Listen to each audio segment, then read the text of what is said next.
आकाशवाणी देहरादून से प्रस्तुत हैं प्रादेशिक समाचार। पहले मुख्य समाचार। लोकसभा निर्वाचन के लिए उत्तराखंड की 5 सीटों से अब तक 9 उम्मीदवारों ने नामांकन भरा। चुनाव में मतदान प्रतिशत बढ़ाने के लिए प्रदेश के विभिन्न क्षेत्रों में स्वीप दल जन जागरूकता अभियान चला रहा है।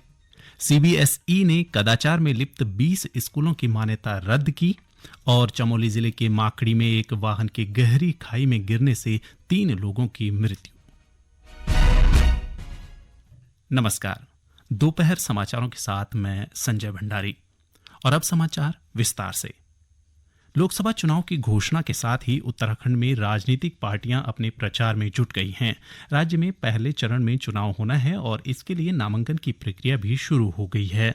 इस बीच राज्य की 5 लोकसभा सीट पर अभी तक 9 नामांकन हो चुके हैं। भारतीय जनता पार्टी के हरिद्वार से उम्मीदवार व राज्य के पूर्व मुख्यमंत्री त्रिवेंद्र सिंह ने अपना नामांकन भर लिया है। इस सीट पर हरिद्वार की खानपुर विधानसभा सीट से निर्दलीय विधायक उमेश कुमार ने भी नामांकन भरा है। वहीं भाजपा के अजय टम्टा ने अल्मोड़ा संसदीय क्षेत्र से नामांकन पत्र भरकर अपनी दावेदारी पेश की है। उधर कांग्रेस ने टिहरी, अल्मोड़ा और गढ़वाल सीट से अपने प्रत्याशियों की घोषणा कर दी है, लेकिन पार्टी के किसी भी उम्मीदवार ने अभी तक अपना नामांकन नहीं भरा है। इस बीच बसपा ने भी राज्य की 4 लोकसभा सीट पर अपने उम्मीदवारों के नाम तय कर लिए हैं। प्रदेश की क्षेत्रीय पार्टी उत्तराखंड क्रांति दल भी लोकसभा चुनाव में अपनी दावेदारी पेश कर रही है। पार्टी ने राज्य की 4 लोकसभा सीट पर अपने प्रत्याशियों की घोषणा कर दी है। इस बीच राज्य निर्वाचन आयोग ने बताया कि प्रदेश में आदर्श आचार संहिता का उल्लंघन करने पर आम जनता द्वारा सी विजिल ऐप पर प्राप्त 6,500 से ज्यादा शिकायतों का निस्तारण किया गया है। लोकसभा चुनाव में मतदान प्रतिशत 85 से अधिक करने के लक्ष्य को लेकर गठित स्वीप टीम ने ऊधम सिंह नगर जिला मुख्यालय रुद्रपुर के ट्रांजिट कैंप और मुखर्जी नगर में जागरूकता अभियान चलाया। इसके तहत घर घर जाकर नुक्कड़ नाटक के माध्यम से वृद्ध मतदाताओं, महिलाओं और दिव्यांगजनों को वोट डालने के लिए प्रेरित किया गया। उन्हें मतदान केंद्र पर उपलब्ध सुविधाओं के संबंध में भी जानकारी दी गई। साल 2019 में हुए लोकसभा चुनाव में जिले में लगभग 68% मतदान हुआ था। इस प्रतिशत को बढ़ाने के उद्देश्य से जिला निर्वाचन कार्यालय ने स्वीप दलों का गठन किया, जो जिले भर में व्यापक स्तर पर जागरूकता अभियान चला रहे हैं। स्वीप दल की सहायक नोडल अधिकारी व्योमा जैन ने कहा कि भले ही लक्ष्य 85% मतदान का है, लेकिन उनका प्रयास मतदाताओं को जागरूक कर मतदान प्रतिशत को 100% बनाना है। वो एक्सेसिबल इलेक्शन है, no voter to be left behind. हमें 85% का जो हमें टारगेट मिला है, पर हम कोशिश करें हम 100% मतदान जो है कराएं। हमने घर घर जाके दिव्यांगजन, 95 अबव वृद्धजन और ऐसी राशन की दुकान पर जाके जो हमारी महिलाएं हैं, सबको जो है वो जागरूक करा है और सबको प्रेरित करा है कि वो 19 अप्रैल को अपना वोट जो है वो अवश्य डालें।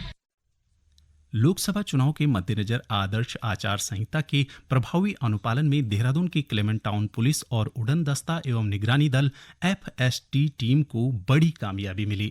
संयुक्त पुलिस टीम ने वाहन चेकिंग के दौरान 5 लाख रुपए बरामद किए। स्पष्ट जानकारी न देने पर धनराशि जब्त कर ली गई है।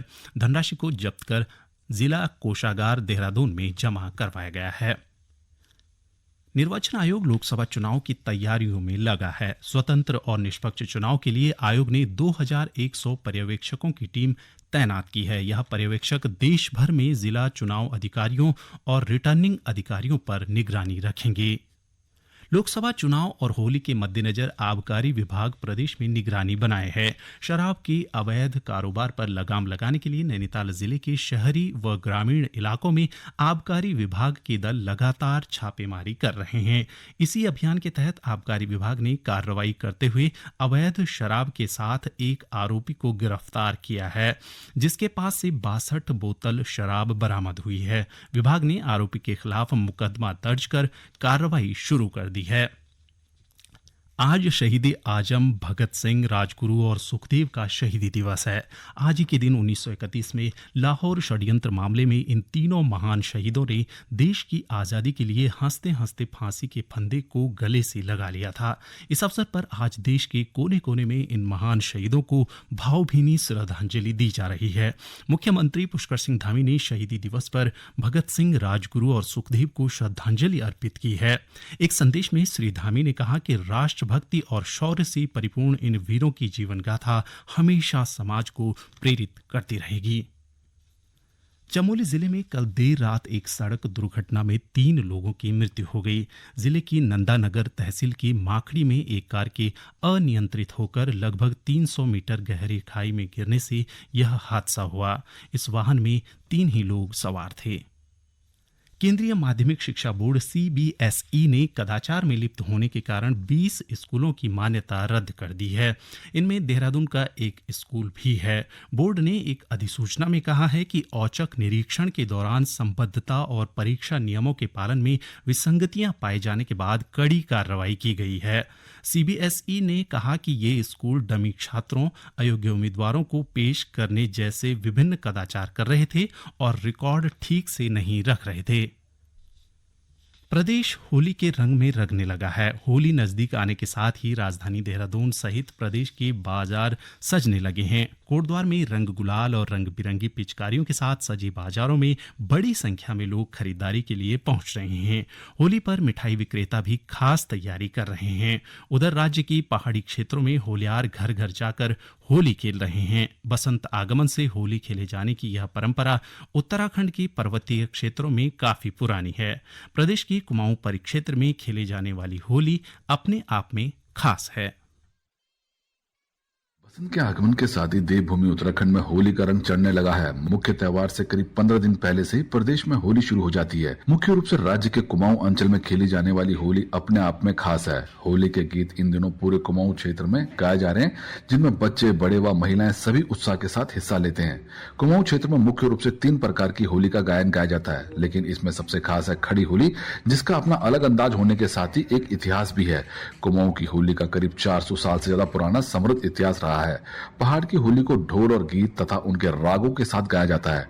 पिछले कुछ सालों में रीति रिवाज और परंपराओं में बदलाव तो आया है, लेकिन पहाड़ों में आज भी खड़ी होली की परंपरा कायम है। माना जाता है कि चंपावत में चंद वंश के शासनकाल से खड़ी होली गायन की परंपरा शुरू हुई थी, जो काली कुमाऊं, गुमदेश व सुई से होकर धीरे धीरे पूरे कुमाऊं में फैल गई। चंद शासनकाल से चली आ रही यह परंपरा आज भी अपने महत्व को कुमाऊं की वादियों में समेटे हुए है।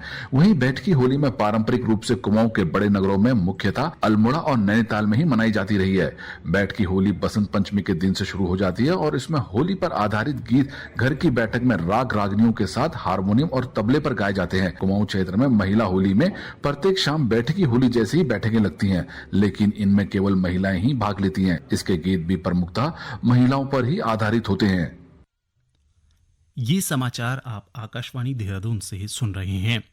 राजभवन में होली मिलन कार्यक्रम आयोजित किया गया। इस दौरान कलाकारों ने फूलों के होली के साथ साथ लठमार होली के माध्यम से मनमोहक प्रस्तुतियां दी। वृंदावन से आए अवध दल की कलाकारों की ओर से फूलों की होली खेली गई। राज्य के अधिकतर हिस्सों में आज मौसम साफ बना हुआ है। हालांकि प्रदेश के विभिन्न क्षेत्रों में कल हल्की बारिश की संभावना है।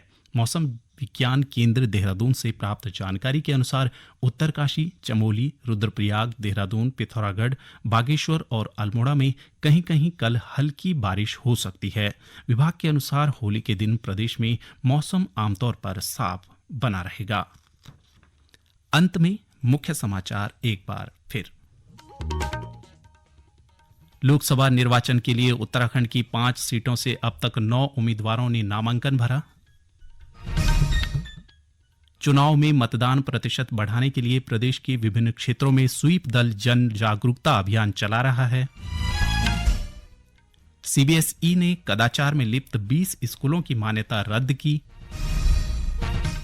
और चमोली जिले के माखड़ी में एक वाहन की गहरी खाई में गिरने से 3 लोगों की मृत्यु। इसके साथ ही प्रादेशिक समाचार का ये बुलेटिन समाप्त हुआ। नमस्कार।